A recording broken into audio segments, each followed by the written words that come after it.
episode. What this is probably going to be is I want to show you where you're going to cut. This is what took forever. Me trying to figure out how I was going to make a Sport Quattro, because a lot of them look like, you know, look like afterthoughts. I'm trying to do it as close as I can to the actual factory look, if you want to call it that. I mean, this is never going to be a, you know, an exact replica, because it's just not going to be. And if you want to go see an exact replica like the guy's S1 over in Germany, go look at that. Some of the Dialink stuff looks really, really good. But, you know, we're using, you know, Cool Wheels bodywork. I'll show you all about that. And we have a sunroof car with vent windows or quarter window, front quarter windows. And that's a telltale sign that that's not. But, you know, I'm going to try and integrate all that. And I, you know, looking back and through, I had to really think about how I was going to cut, how I was going to weld, and where I was going to make all the reinforcements. So this is what I'm going to do, and I'll show you how I'm going to do it. Now, let's get on to working on this this crap box. All right, let's go. Now I'm going to show you what I did over there in just a second, but I want to show you what I attached to, because I did this yesterday when it was cold and rainy, and it's getting to be cold and rainy now. So it is what it is. We have right here. This is basically the rail that goes to the back of the suspension. This is in the rear pan. As you can see, this stuff is like it's probably 20 to 22 gauge metal that's here. Probably 18 here, and it looks like probably could possibly be 16, but I can't tell by the cut. But this is all that's holding on. Besides, this is the outer structure. This is a unibody, so everything is put together, welded. What I am going to do is I attached a plate from the inner fender well to here. Then I took a plate and attached it to the other side of this, where this was cut off, and I made a box section to hold the rear of the fender well on. And what I'm going to do is, in the Quattro, you'll see later, not right now, but in the Quattro you have a whole rail around here that boxes all the way up through there. And what I'm going to do is just take that metal, or the frame that's over there, and box it all up into the side. But I have to figure out where this pan is going to go in relationship to how far out it all go, how far out for the rear or seat bottom pan is going to be. And that's kind of the whole thing I did there. So let's go over there, and I'm going to show you how I did, not how I did it, but what I did, because it took all day to figure out how I'm going to, they're complex curved pieces, and I'll show you what I used. It's a lot thicker metal that's on here, and when you sit there and you look at it, when you have a lot thicker metal, is I pull the weld into the thinner metal, which means metal plate here. I start welding on that plate, and I pull the weld in like this with the MIG in order to fuse the metal in there. So let me go over and I'll just show you. The only thing I can get a camera is on the right side. So let's go I'll go show you that. Then I'll show you up top and what I'm going to be doing for the next cut. Okay, this is what I did. This is the metal I patched in. This right here is the top plate for the inner shell, or for the inner portion of it, of the rocker pan or frame rail, or whatever you want to call it. There's also a plate that starts here that goes all the way around up inside here and down into here to actually do the initial part of this plate, and it's on the inside. Just what I showed you over there this is just a box section. This is temporary, not temporary. This is, you know, your initial box section, but you have to remember, I'm still going to have to do everything on the inside plus all this. I mean, plus I'm going to have to go, you know, put the rest of the unibody in. But this is just an initial section. And I'll show you what I used. What this is basically from a filing cabinet from the 70s. It is really, this is something that you can barely bend. It's very stiff, very tough. I love using this stuff because A, you know, it's free for one thing, but it's really good metal. It was meant to last 40 years, and it certainly did. Unlike this is the metal that is in the chassis. This came out for the, you know, this metal like on the sides pretty much to just form everything. This is really like, this is very flimsy, and it's not really as tough as this. So if I can actually, if I can use that and make a stronger, tougher vehicle, if it increases the weight, let's say the total weight of all the points that I addressed inside here, you know, for pickup points and everything, I use that and it gains 10 pounds. Out of a 2,800 pound car, to me, if it's stronger, it's well worth it. And it's going to last a lot longer. I mean, don't get me wrong, my welds aren't the greatest thing. I can dress them up and re-weld or whatever, but they seem to look, you know, they seem to have penetrated very well. I went over a couple of them, but that's pretty much what I did with this section, making a double box section in order to hold that first initial point. Everything else is going to have to be done, but that's just the first initial point. Now, let me go up and I'll show you what I did up top on how I am going to cut the rear of the section for the Quattro, I mean the Sport Quattro, but I got to show you why I did it this way, why I brought this rear half in. Now here in the rear section, the reason why I brought this in is I wanted to see how far, this is right here, this is the top roof, this is the roof skin, this is padding of some sort, or a sealer or something. And this right here is the assembly for the sunroof. And what I want to do is to bring this back just to see if I have enough meat back here in the center section that I can cut this part of the roof, sunroof assembly. It's actually not the assembly, it's sunroof frame if you want to call it. It's not even that, but support system. But cut that, and what I can do, I'm going to show you what I'm going to do, but I need to figure out if I had enough room, and I do. I think I have enough room where I can integrate this back into the lower section of the unibody frame.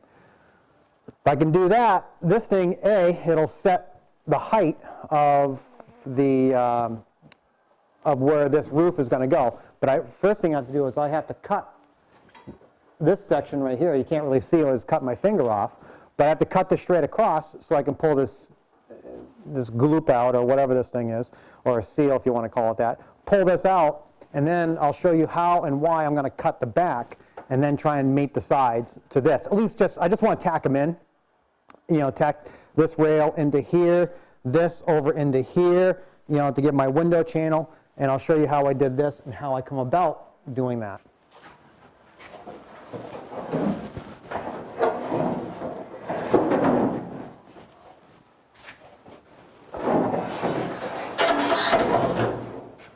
All right, I turned this thing around just to give you guys a better look of what I'm cutting out.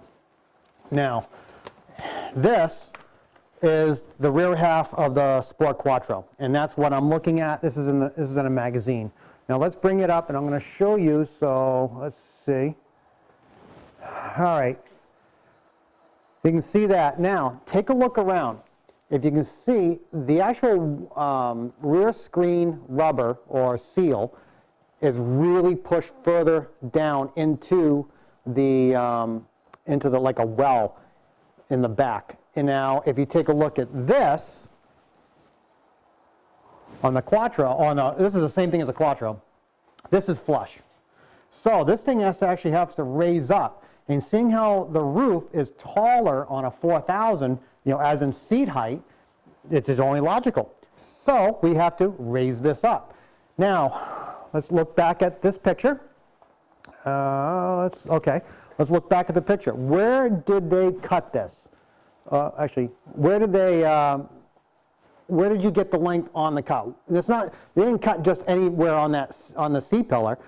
It looks to me, it's on the ridge, and if you take the ridge from the seal and move it straight out, or even, this is more at an angle almost, you move it up here, and it integrates into the top lip. So I got to do that. Now, if I can, replicate this, I consider this is one of the major stumbling blocks of trying to build a Sport Quattro. Because you see, some people take a sail panel, they shorten it. Some people do this, do that. Well, I'm trying to do it as close to the factory as possible. And what I did do is, let me push this back out. what I did do is I did an initial cut. This is right on the edge. This is the line that actually goes up from here, like an original crease line. So I took the grinder, I ran it up here, I pulled it out, and lo and behold, it came up about a half an inch to an inch. Somewhere in that, I don't know exactly what it is, but it came up that much, and I'm sitting there going, wow, it actually brought it up to the actual roof line, so I don't have to actually cut the sail panel inside here, at least as far as I can see. I roughly put it to there, but with the sunroof and the original roof in the way, I could not really figure out exactly what to do, or whether or not it will exactly fit until I have the sunroof cut out, which is the section. You'll see the section inside here I'm going to cut out, so the rear sunroof will actually slide right in and actually be that sunroof.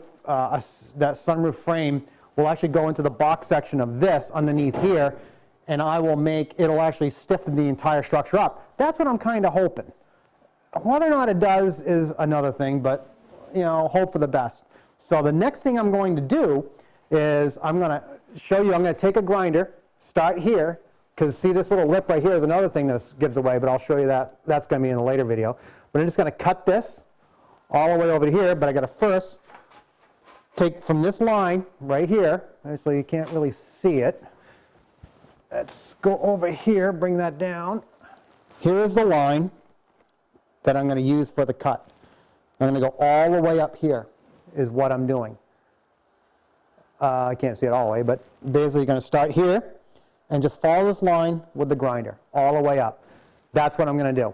So without further ado, if you want to say that, let's cut this all up. Well, let me just cut this, protect the magazine so I have more pictures to figure out. But I'll cut it and I'll start raising the roof and do it that way.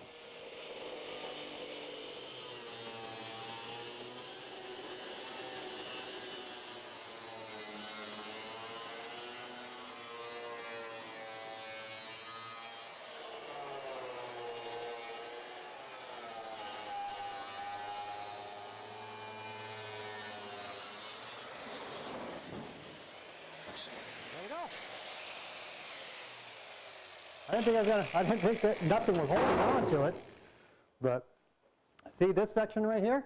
This is where the sunroof is going to go in, and I'm going to weld it to the sides, right there. And on the back part of the sunroof frame, I got to cut it to match this. Hopefully the entire thing will make a full back section and actually make it much more rigid. So, and now I got to get the rest of the sail panel down there. As you can, I can't really see it, but just have to do couple cuts and should be able to pull right out. This is how I cut the inner part of the frame, or the inner part of the panel is right here. I have to keep this frame itself intact. I want to, for the preservation of the glass and where everything will go. And I need to pull the C-pillar out. So I went up here and I just cut straight up. So let's go do the other one.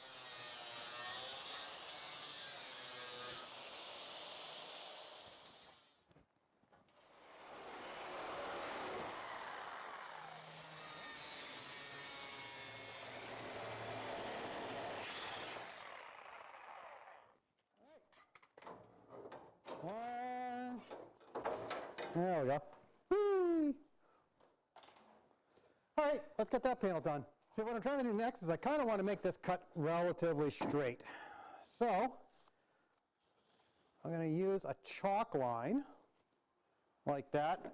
And that's about a 1/4 inch over there, or 4 or 5 millimeters on the inside of this. So this is just a rough opening.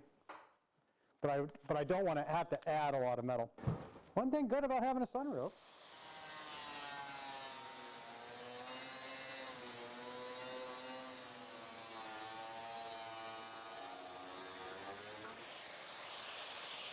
Well, here is now the sunroof frame.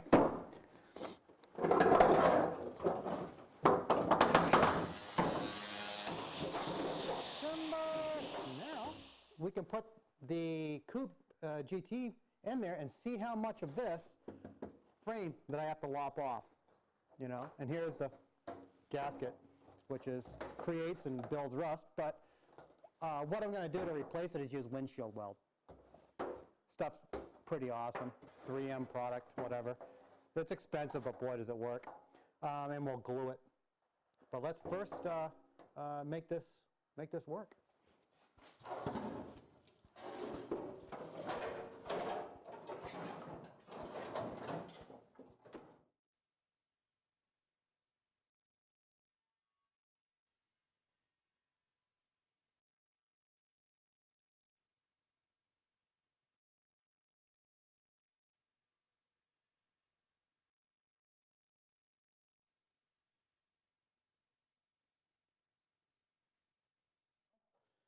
We're at the point where this is kind of fitting up.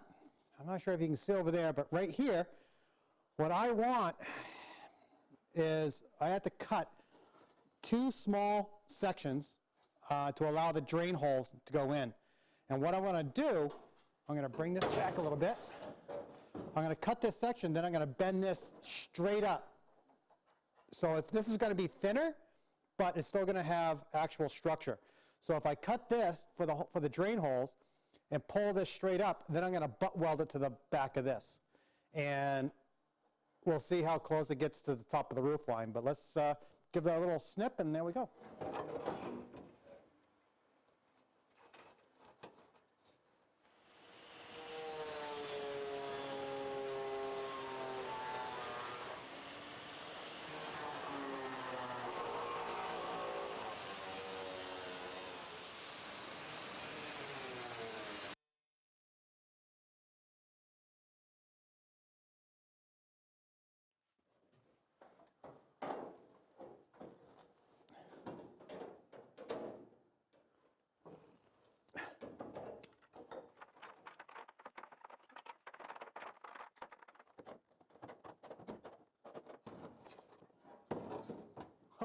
That actually might work. Hopefully this is my last horrible cut. US spec, right here. Oh, let me look down. Oh, now I can see the camera. Okay, now what we got is our last US spec thing here are these supports, so bumper mount supports. In Europe, they didn't have them. I'm cutting them out. Screw it. You know, I don't want to see them. And generally the way you do it is there's welds on the sides, on both sides, like right here, and right here, and right here on the top. So basically just cut them out. Usually you can see rust. That's the big thing. As you can, they'll tell you exactly where it is.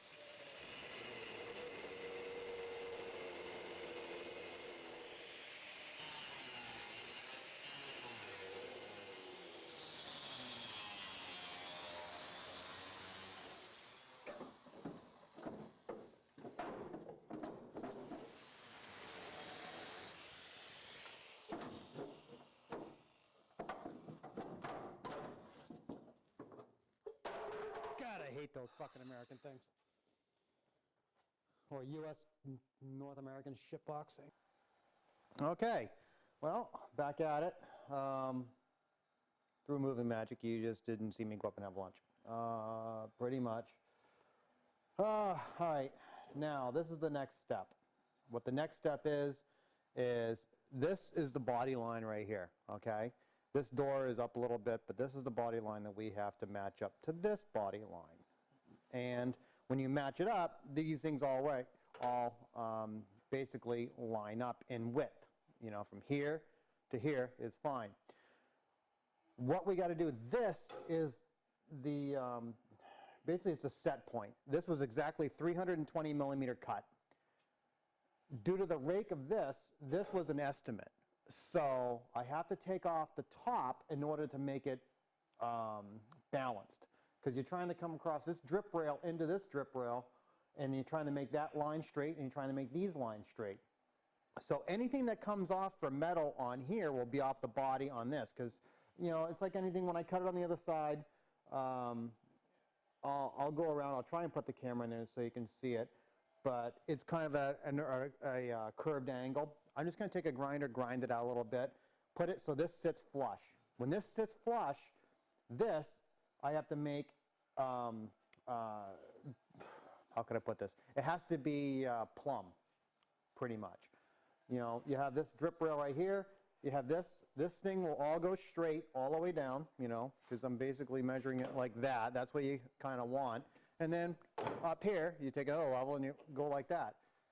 Looking at it, it's going to be so close right here to being almost exact. Whether or not I can pull this out more is another thing. I might have to cut it. If I cut it, another problem is that I have to run it like this. That's how I'm going to have to cut it.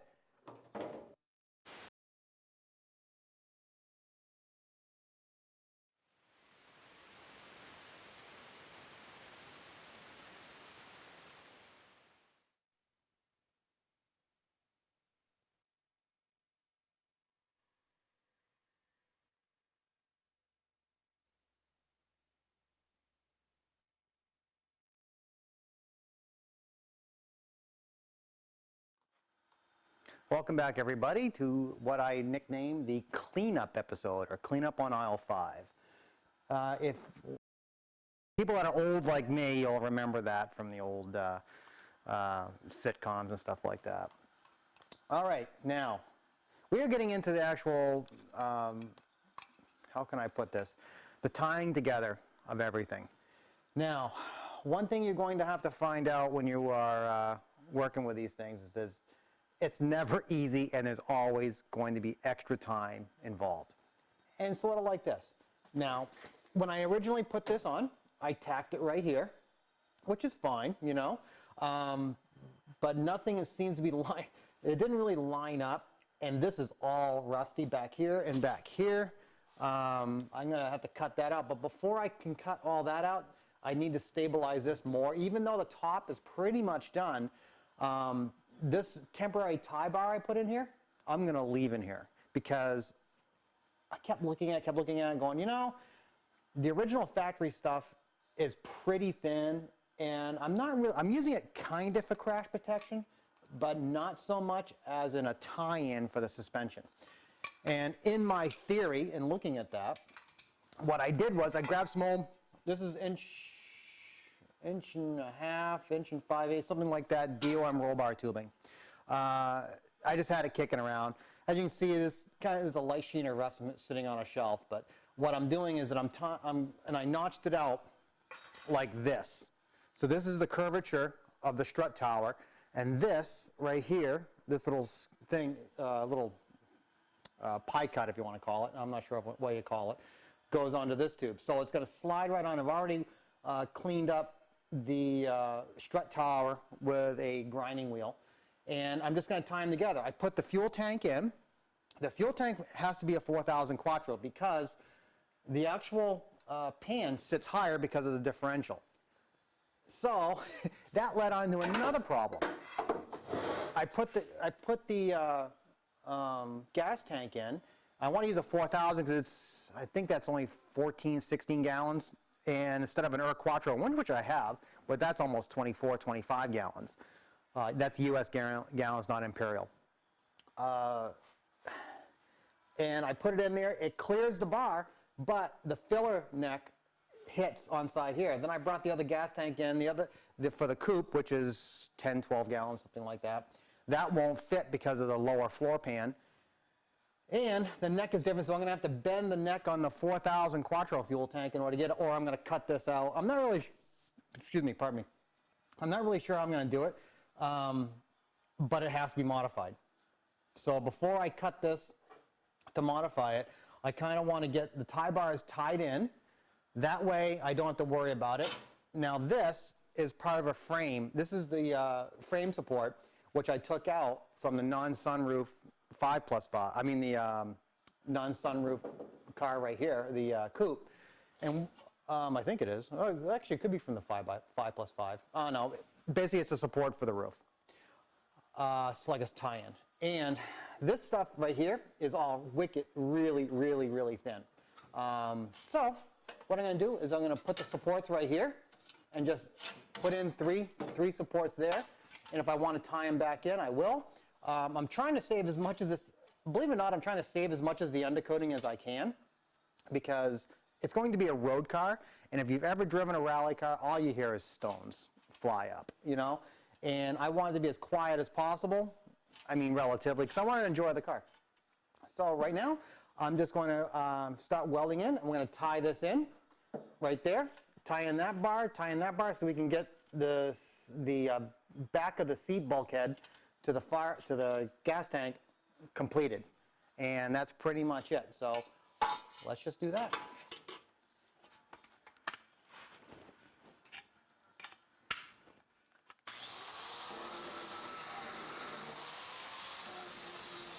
Got to make a flat surface for it to weld on.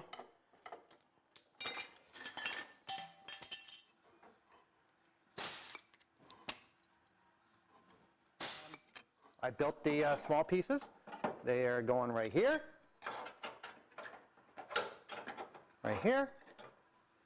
and I cut this one down even more to right here.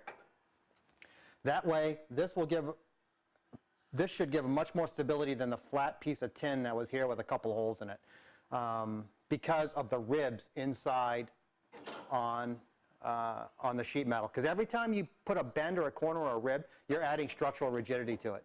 So this should be a much better solution. But let's first weld it all up and we'll get on to it.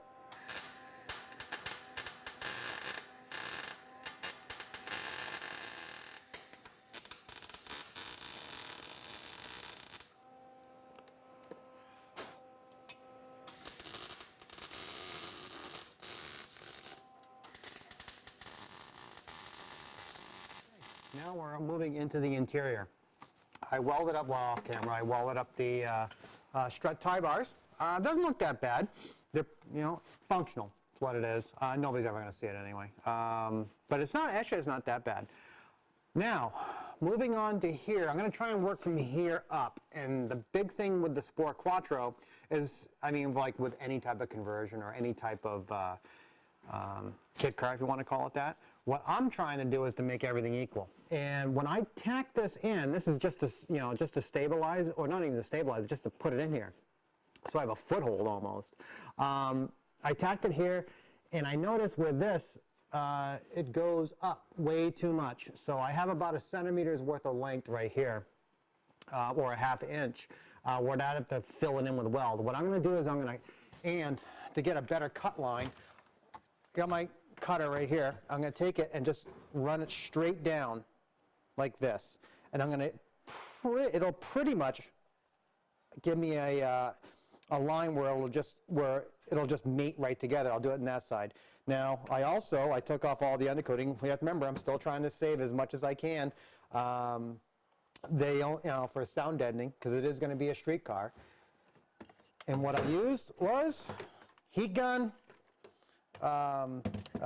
gasket scraper, and a wire wheel on the grinder, and that's it. So without any further ado, let's get this thing cut so I can drop it down and I can start welding it up. I'm still gonna have to grind it a little bit just to get the welds correctly, I mean to get better contact, but all the other stuff is pretty much off, and we'll just grind it right on down.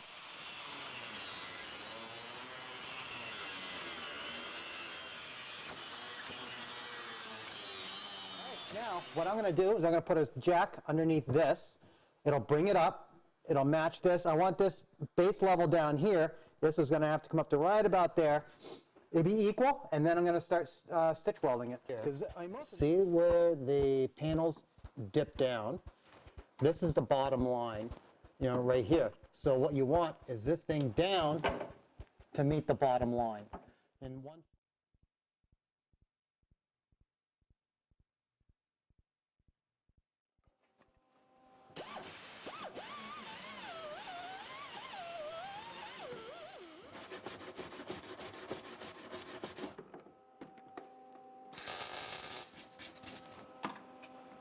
and I have a hammer on the backside just to tap it flat.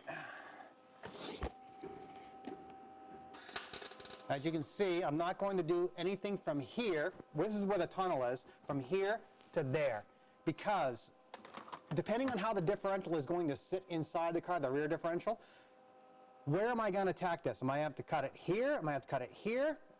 If I weld this all in right now, what a waste of time. So I might as well just tack this side in and wait to cut this if I have to cut out, because I know I'm going to have to extend this. Let's keep looking at it, and there's no other way of doing it. This is going to have to come up, but I have to get the motor in and the differential in first. So let me tack up the rest of this. Then we have to, the good thing is this is just going to be a plate that goes straight down here, and this thing is just going to be pounded down inside and welded in. And then the most of the stuff is I have to get it on the dolly to get it onto the lift so I can lift it up, because I'm not going to go on my back and do this. And if I spend all the money for the lift, guess what? I'm going to use it. I trimmed up the back bulkhead, and I used the handy dandy redneck tool of making it stationary, the 4x4. I flush cut the back part of this in. I had to retack one spot just when I set it up, but that's pretty much it. I am out of argon at this point, so this episode is going to conclude. I'm just going to weld up a couple of things, or a dolly to move this thing, which that'll be with an arc welder, and you don't want to see that. It's horrible. What I'm going to do next is, right here is part of the frame or you can say a box section frame for the 4000 Quattro. This is a two-wheel drive from the 5+5. What I'm going to do is rebuild this mount. I didn't want to use this steel in there. I wanted to use, believe it or not, the same thickness steel pretty much as the filing cabinet steel. I am going to make another box section and tie it in here. The only thing you have to really worry about is the bolt right here for the back portion for the seatbelt. So you have to make sure that when this thing is boxed into this sill and to this, that it does not interfere with this, so you can actually pull the bolt out and put it back in. That will be next time. So, without further ado, we're going to end this episode, and just think, you too can build yourself a sport Quattro. Anybody can do it. Nothing special, like I keep saying. So you just have to, and I'm just doing this. This is the first time I've done it, so the first time you do it, we'll do the same thing. At least I'm going to give you more dimensions anyway on everything. So, without further ado, have a nice day.